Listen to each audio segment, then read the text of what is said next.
السلام علیکم ورحمۃ اللہ وبرکاتہ۔ نحمدہ ونصلی علی رسولہ الکریم، اما بعد۔ ابتدائی تعلیم حاصل کرنے والے طلباء کے لیے، چاہے وہ چھوٹے ہوں یا بڑے ہوں،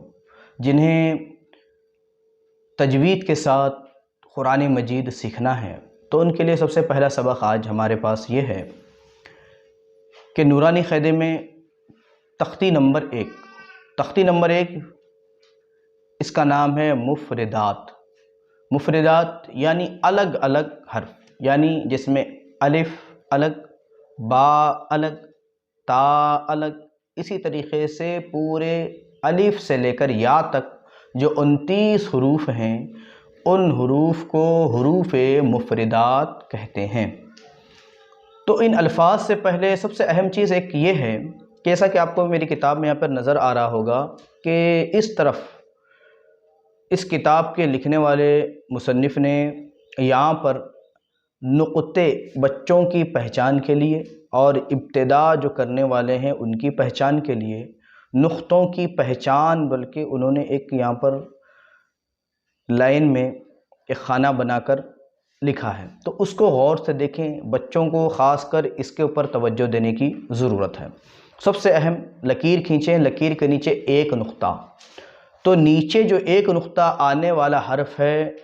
وہ کون کون سا ہے، بچوں کو اس کی اچھی طریقے سے پہچان کرائیں۔ پھر اس کے بعد لکیر کے اوپر 2 نقطے، تو اس کا مطلب یہ کہ حرف کے اوپر 2 نقطے آئیں گے۔ پھر اسی کے ساتھ ساتھ لکیر کے اوپر 3 نقطے، یعنی حرف کے اوپر 3 نقطے آئیں گے۔ پھر اسی کے ساتھ ساتھ لکیر کے اوپر 1 نقطہ ہے، تو اس کا مطلب یہ ہے کہ حرف کے اوپر 1 نقطہ آئے گا۔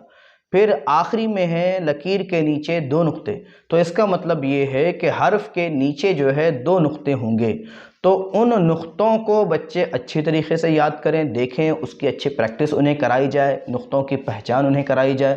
کہ جس سے جو ہے حرف جو لکھا ہوا حرف کی شکل ہے وہ انہیں سمجھ میں آئے گی، کہ جس کی بنا پر انہیں یہ سمجھ میں آئے گا کہ 1 نقطہ نیچے ہے تو اس کا مطلب یہ ہے کہ یہ حرف با ہے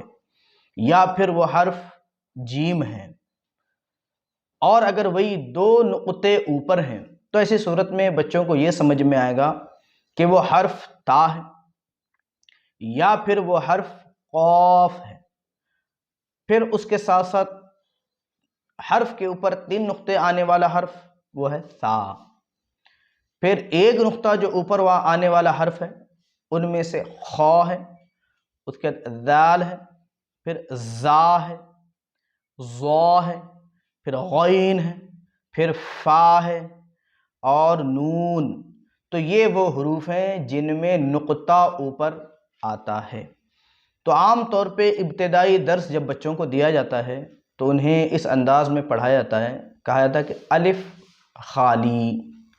با کے نیچے 1 نقطہ، تا کے اوپر 2 نقطے، سا کے اوپر 3 نقطے، جیم کے نیچے 1 نقطہ، ہا خالی، اس لیے کہ اسے نقطہ نہیں ہے،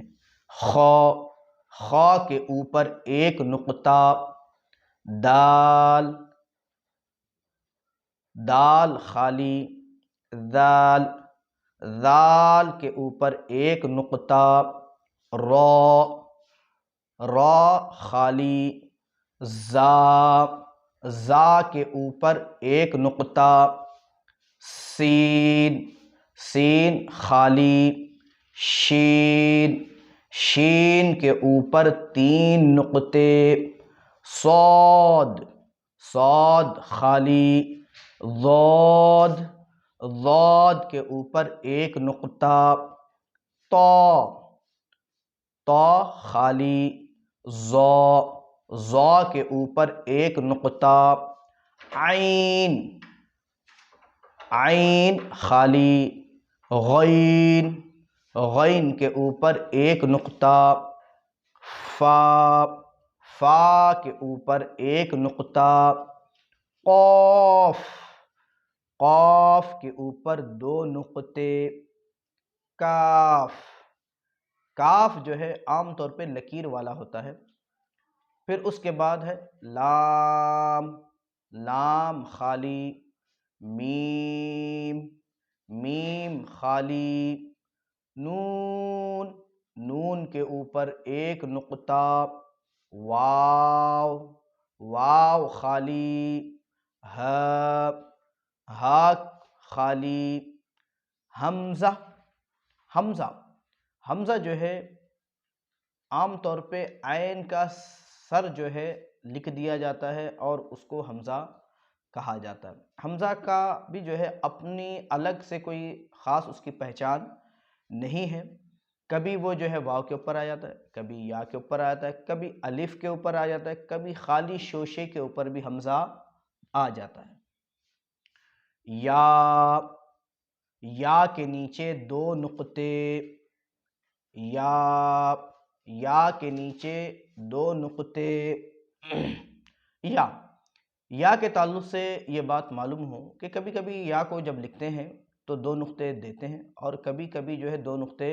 نہیں بھی دیتے، بس اس کی شکل ہی لکھ دی جاتی ہے۔ اور جب وہ جملہ بننے کے بعد،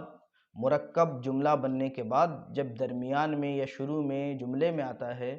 تو ایسی صورت میں درمیان میں، بیچ میں اور شروع میں آتا ہے تو اس کو لازمی 2 نقطے ہوتے ہیں، اور جب وہ آخر میں آتا ہے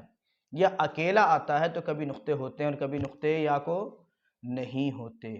آج کا سبق اتنا ہی، انشاءاللہ تبارک و تعالی کل جب ہم درس کو شروع کریں گے تو اس کے تعلق سے امتحان کے جو مشق ہے اس کو ہم درس میں شامل رکھیں گے، لہٰذا اب تمام اولیاء طلباء اور طالبات سے گزارش کی جاتی ہے کہ وہ جو ہے اس پر خود بھی جو ہے تیاری کریں، اپنے بچوں کو بھی اس کی تیاری کرائیں، اور جتنے بھی سیکھنے والے ہیں وہ بھی جو ہے سیکھنے کی شروعات کر دیں، اچھی طریقے سے نقطوں کی بھی پہچان کریں، الفاظ کے درمیان فرق کریں، انہیں یاد کریں، اور جو ہے ساتھ ہی ساتھ ہمارے چینل کو سبسکرائب کریں، زیادہ سے زیادہ اس کو شیئر کریں ثواب کی نیت سے، اور لائک کریں تاکہ ہماری حوصلہ افزائی ہو سکے۔ السلام علیکم ورحمۃ اللہ وبرکاتہ۔